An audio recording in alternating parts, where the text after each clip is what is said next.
ọt bàn lấy với cái bong ranh một đòn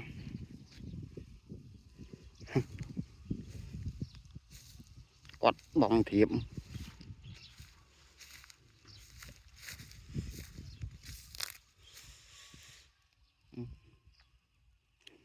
bong một bàn cho vai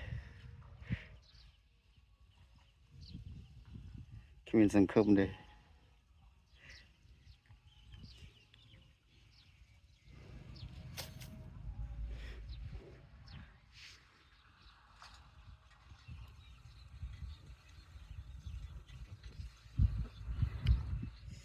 quạt bong thiệp vị thị xã bong thiệp hồi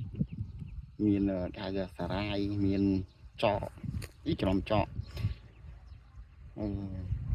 lết trong trong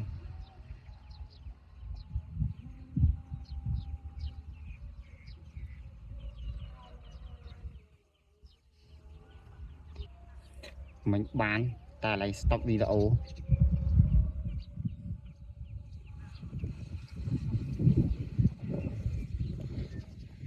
nè đây vốn căn phải nắng đào bóng dục đấy ở hồ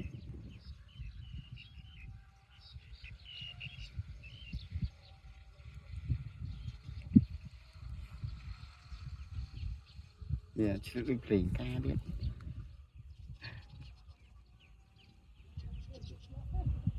bắt trong chân này bắt trong chân mà thầy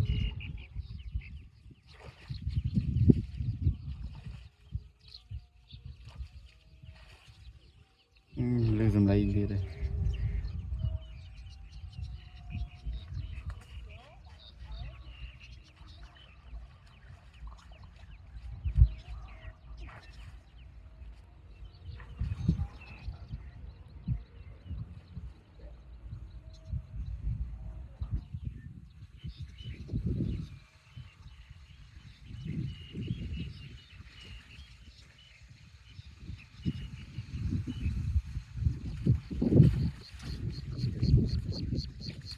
cho họ thấy